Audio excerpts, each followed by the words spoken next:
and welcome to The Rocks Cry Out.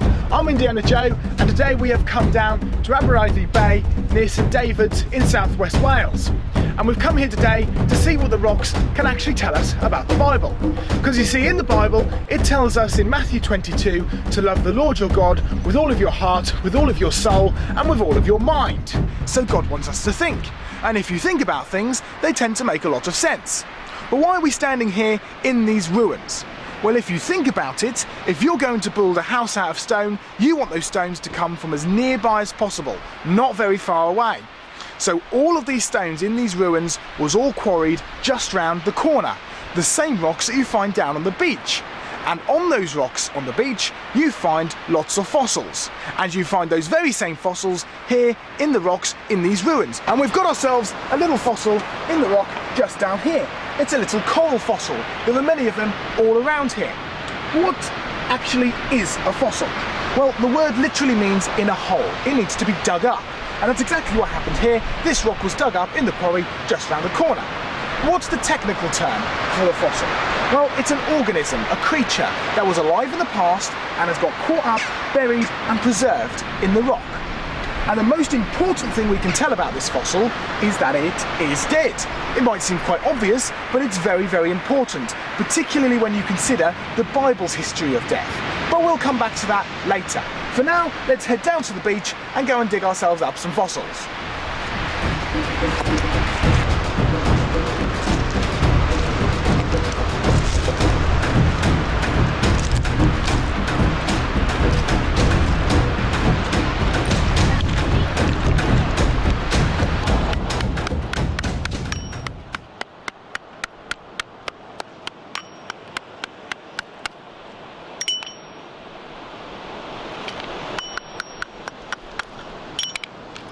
There we are, look at these.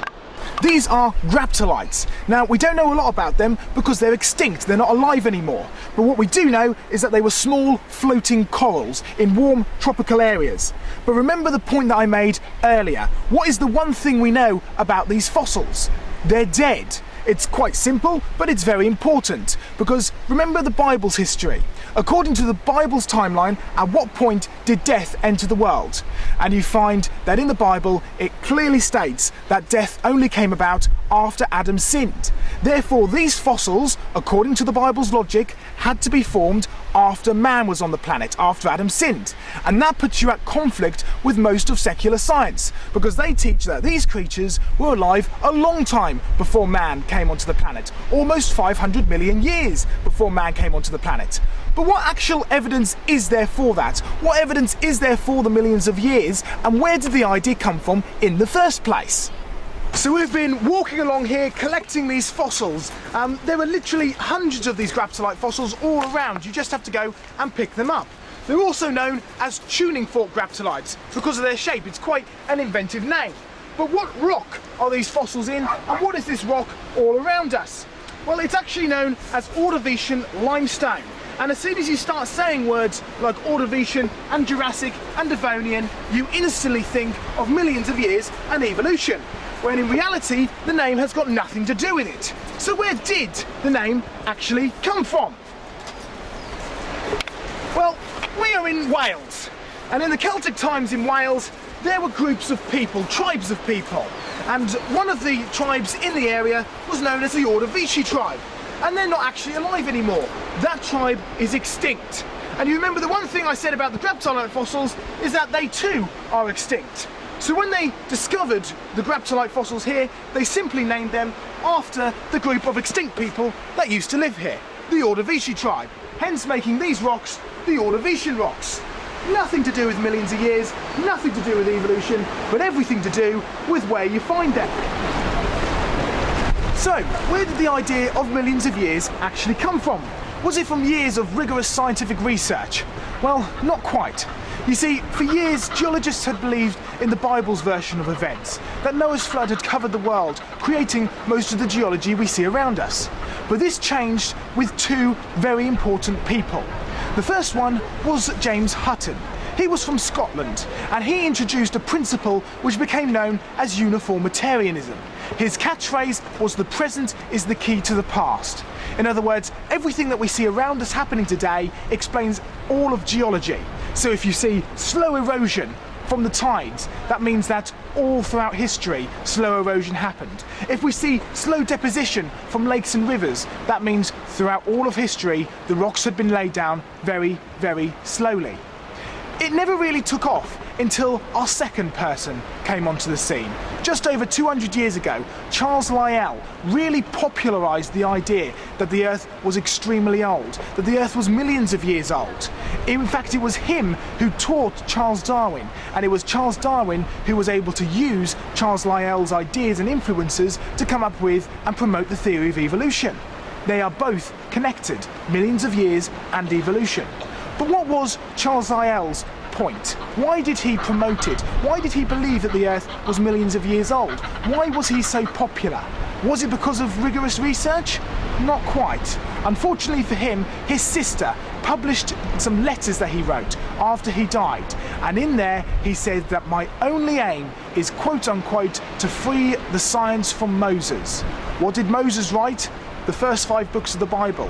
In there you have the creation, the fall of mankind, the flood, the Tower of Babel, and the law of God. Get rid of a young earth, get rid of God creating, introduce millions of years in a very old earth, and all of a sudden you have no need for a God anymore. You have no need for a creator, you have no such thing as sin, and you have no such thing as a judging, lawful God. That was the real reason behind the millions of years. That's where it was introduced, and it's been caught on and carried on ever since.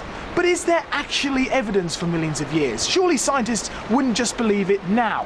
What evidence can we see? Is there any evidence around here? Or is there evidence that its huge time gaps are missing? Let's find out. So behind me, you can see a really interesting phenomena.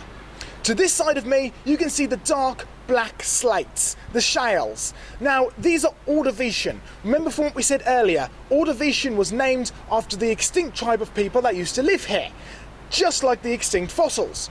But to this side of me, you can see the brown and grey rocks. These are Precambrian.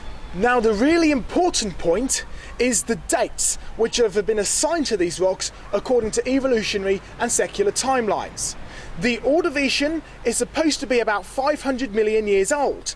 The Precambrian is supposed to be almost 1 billion years old, 1,000 million. Do you see a problem? There is a huge time gap there, nearly 500 million years between the Precambrian and the Ordovician. It's enormous, but there's not a physical gap. Not a huge space. These rocks are touching each other. They were laid down at the same time. It's a huge problem, this enormous amount of missing time. And it's particularly important when you consider the Earth's history as a whole. Because nowhere on the planet can you see the complete evolutionary secular timeline of rocks. You have to mix and match from all over the planet, putting bits in here and there to make your complete sequence. It's a big problem which has been recognised by several geologists but never sufficiently solved. And the reason is simple. The millions of years simply doesn't exist. It's no evidence for it. There's nowhere on the Earth you can see it all in one place. There are huge time gaps, huge chunks missing from Earth's enormous history. The millions of years doesn't make sense. There is no evidence for it. So what have we learned here today at Abereiddy Bay? Well, we've certainly had a lot of fun finding fossils, and there are plenty lying about for you to go and pick up and collect. But there's one thing that we haven't discussed. How do you actually get a fossil? Because there are plenty about here. Well, you see, it all comes down to a process, and it must be the right one. You see, if you want to make a fossil, you have to bury your fossil quickly, you have to bury your fossil very deeply, and you have to bury your fossil without the presence of oxygen. If you don't have those 3 things, or if you bury it slowly, you will never get a fossil. Because you see, if you bury your fossil very slowly, or bury your creature very slowly, you will have your creature destroyed long before it has a chance to become a fossil. In other words, it's got nothing to do with time, but everything to do with process. It's really very important to understand. We've also discovered that here at Abereiddy Bay, it is missing nearly 500 million years of supposed time. Time that simply doesn't exist. The rocks are touching each other. There's no space for that amount of time. There's no need for that amount of time. And remember, these fossils were laid down quickly. These fossils were laid down in the same time as those rocks. and they had to be done very quickly. It's all about a process, remember. And remember my point from earlier. According to the Bible's timeline of history, these fossils had to be laid down after Adam sinned. The Bible simply doesn't allow for that huge, vast period of time to fit into the Bible, certainly not after mankind was on it. So what's a better explanation of how these fossils got here? Well, you see, I've dug these fossils up before, but not in this Wales. I dug them up in a different Wales. In fact, it was New South Wales in Australia. They were exactly the same fossils, exactly the same rocks, exactly identical to this place. You wouldn't know the difference from the rocks or the fossils. The same fossils here in Abereiddy in Wales are the same fossils in Castlemaine in New South Wales. They extend over the world. It's a huge deposit. They were all laid down quickly because the fossils have to be laid down quickly. They were all laid down by water because these fossils are from the water, and they've been laid down across the world. This is starting to sound a lot like a worldwide flood. In fact, a worldwide flood explains it much better than the millions of years, particularly when there's no evidence for them. They've been mashed together from all different places all over the planet. There's no direct place where you can see all of those layers in one area. They're constantly missing huge amounts of time, just like we see here, nearly 500 million years of supposed time. If you want to find out more about the research and work we've been doing in places like this around the world, go to www.creationresearch.net. Make sure you get the accompanying booklet to this presentation so you too can come down and find your own fossils here at Abereiddy Bay. Until next time, I'm Indiana Joe, goodbye, God bless and happy hunting.